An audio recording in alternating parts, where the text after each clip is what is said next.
आप सभी को जय मसीह की।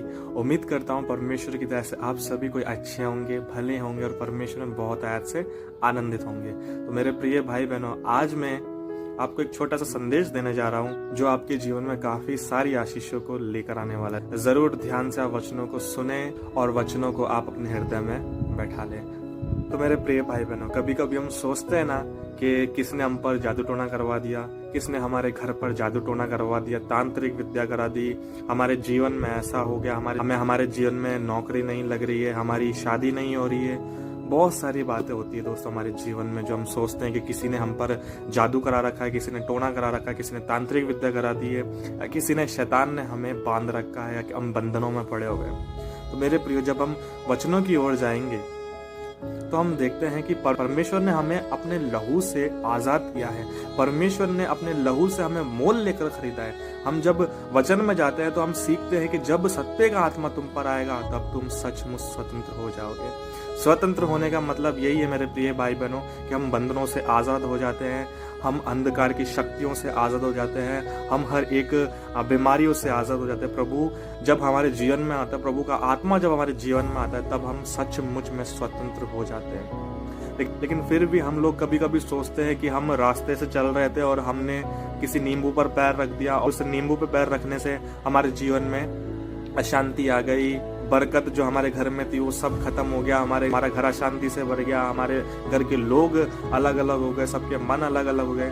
तो मेरे प्रिय भाई बहनों, जब प्रभु में विश्वास करते तो प्रभु का वचन सिखाता है, जो तुमको छूता है वो मेरी आंख की पुतली को छूता है। तो मेरे प्रिय भाई बहनों, अगर हमारा विश्वास प्रभु में एक मजबूती से है, हमारा रिश्ता प्रभु से एक मजबूती से जुड़ा हुआ है, तो मेरे प्रिय भाई बहनों, कोई भी कितना ही आप पर जादू टोना कराए, आपके घर में जादू टोना कराए, तांत्रिक विद्या करे, वो आप पर सफल नहीं होगा। क्योंकि वचन खुद सिखाता है कि जो मुझ पर विश्वास करता है और अगर कोई उनको छूता है तो वो मेरी आंख की पुतली को छूता है। लेकिन कभी कभी हमारे विश्वास में संदेह आ जाता है और वो संदेह हमारे मसीह जीवन को बर्बाद करता है।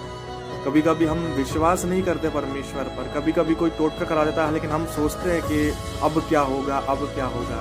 लेकिन हमारा विश्वास प्रभु के साथ नहीं होता, उस टाइम टूट जाता है कि विश्वास में संदेह आ जाता है। क्योंकि वचन प्रभु का सिखाता है कि जो मेरे पास आता है उसको विश्वास करना जरूरी है। और प्रभु का वचन एक और सिखाता है हमें कि बिना विश्वास के हम प्रभु को प्रसन्न नहीं कर सकते। प्रभु को प्रसन्न करना अनहोना है बिना विश्वास के। तो हमें जब प्रभु के पास हमें जाना है तो हमें विश्वास के साथ जाना है और संदेह नहीं करना। यदि हो सकता है आपके जीवन में किसी ने जादू टोना करवा रखा हो, तांत्रिक विद्या करवा रखी हो, कभी कभी आप सोचते होंगे मैं क्या करूं, मैं प्रार्थना करता हूं, मैं प्रार्थना करती हूं, लेकिन मेरे जीवन में कुछ नहीं होता, मेरी नौकरी नहीं लगती, मेरी शादी नहीं होती, हमारे घर में बरकत नहीं आ रही है, हमारे घर में बहुत सारे ऐसे सिचुएशन आ गई है जो नहीं आनी चाहिए थी। हम कभी कभी सोचते हैं। तो उस जगह ये जब हमारे जीवन में ये बातें आ जाती है तो हमारा विश्वास जो प्रभु में होता है उसके बीच में संदेह आ जाता है, और वो संदेह परमेश्वर से हमें दूर करता है। क्योंकि प्रभु का वचन सिखाता है जब तुम प्रार्थना करो तो विश्वास से मांगो कि तुम्हारे लिए हो गया, तुम्हारे लिए हो जाएगा। प्रभु ने कहा विश्वास से मांगो कि तुमने जो कुछ भी मांगा है वो तुम्हारे लिए हो गया, तुम्हारे लिए कर दिया जाएगा। हमें विश्वास करना है। यदि हम हमारे विश्वास के अंदर एक संदेह लेके आते हैं कि ये बात प्रभु कर पाएगा या नहीं कर पाएगा, ये बात हो पाएगी या नहीं हो पाएगी, तो बात सच में कभी नहीं हो पाएगी। क्योंकि हमारे विश्वास में संदेह आ चुका है। प्रभु का वचन सिखाता है जब हमारे विश्वास के बीच में जब संदेह आ जाता है तो वो इंसान उसे पानी की तरह है, जब तूफान आता है तो पानी उस तूफान की दिशा में चले जाता है। तो मेरे प्रिय भाई बहनों, मैं आपको यही बताना चाहता हूँ कि हमें हमारे जीवन में कितना ही परेशानियां क्यों ना है, कितना ही दर्द क्यों ना है, हमें प्रभु में विश्वास में रहना है, प्रभु से हमें मजबूत करना है। अगर आपका जीवन प्रभु के साथ एक रिश्ते में नहीं है, आपका जीवन प्रार्थना में नहीं है, आपका जीवन एक विश्वास में नहीं है, तो आप उस खाली बर्तन के समान हैं जो हवा से उड़ जाता है। हम देखते हैं ना, जब हम खाली बर्तन किसी तूफान में रखेंगे तो तूफान उस खाली बर्तन को उड़ा ले जाएगा, लेकिन जब वो बर्तन भरा रहता है तो वो तूफान उसे उड़ा नहीं ले जा सकता, क्योंकि वो भरा रहता है, उसका वजन हो जाता है। उसी रूप मसीह जीवन में जब हमारे पास प्रार्थना का जीवन नहीं होता, विश्वास का जीवन नहीं होता, उपवास का जीवन नहीं होता, तो हमारा जीवन भी खाली है। जब हमारा जीवन खाली होता है, हमारा रिश्ता प्रभु से नहीं होता है, वचनों के साथ हमारा कोई रिश्ता नहीं होता है, तो शैतान हमें आराम से चुटकियों में गिरा सकता है। क्योंकि वचन सिखाता है। जब हम 1 पतरस में पढ़ते हैं तो प्रभु वहाँ सिखाता है कि शैतान उस सिंह के नाई है जो सोचता है कि कब मैं किसको फाड़ खाऊं। शैतान हमेशा ये घात करता है कि कब हम लोगों को फाड़ खाएं। अगर हमारा प्रभु से एक रिश्ता नहीं है, प्रभु से हमारा वचन में कोई रिश्ता नहीं है, तो मेरे प्रिय भाई बहनों, अगर आपका जीवन प्रार्थना में नहीं है, आपका जीवन वचनों में नहीं है, तो आज से ही आप अपने जीवन में ये लागू करें कि हमें प्रार्थना पे बैठना है। भले आप शुरुआत में प्रार्थना इतना देर नहीं कर पाओगे, लेकिन आपको भले प्रार्थना को कम से कम आपको 15-20 मिनट प्रभु के साथ बिताना है। और वो प्रार्थना की विश्वास की प्रार्थना होनी है। अगर आपको किसी सब्जेक्ट के लिए आप दुआ कर रहे हो तो उसमें विश्वास होना बहुत ज़रूरी है। क्योंकि जब हम अंधे बर्तिमाई के बारे में पढ़ते हैं तो उसने भी विश्वास किया।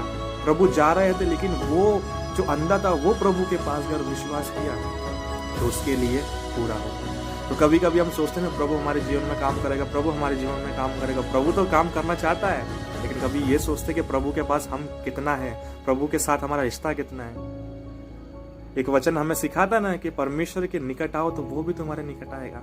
तो सबसे पहले हमें स्टेप को बढ़ाना है, इसलिए प्रभु भी हमारे पास आएगा, फिर हमें बढ़ाना है, फिर प्रभु हमारे पास ऐसे नजदीक आता जाएगा और हमारा रिश्ता एक मजबूत बन जाएगा। प्रभु के निकट आना है। और हम निकट कैसे आएंगे?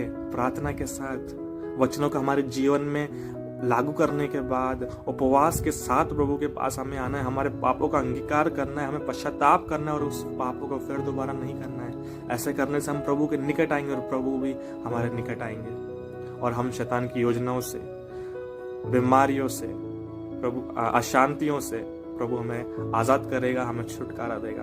तो आज ही आप अपने जीवन में ये लागू करें कि आपको प्रार्थना करना है, आपको वचन पढ़ना है। भले आपके जीवन में आपके पास समय नहीं है, फिर भी प्रभु के लिए कम से कम 20 मिनट के लिए आप टाइम जरूर निकालें और दुआ प्रार्थना करें। कोई भी काम करने से पहले सबसे पहले आप प्रभु को याद करें, क्योंकि वचन सिखाता है तुम अपने सारे कामों में प्रभु को स्मरण करो, प्रभु आपके लिए वो मार्ग को तैयार करेगा। जो आप काम करना चाहते हो उसमें प्रभु आपको सफल करेगा।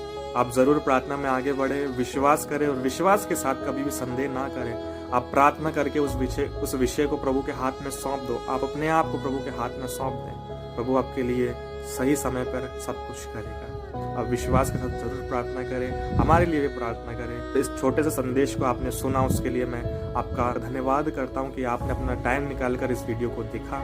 आप ज़रूर इस वीडियो से सीख कर प्रभु की और अपनी प्यास को जगाएं, अपने भूख को जगाएं और आप ये प्रार्थना करें कि प्रभु जी हमारे विश्वास को बढ़ा, प्रभु हमारे प्रार्थना को बढ़ा, प्रभु हमारे उपवास के जीवन को बढ़ा।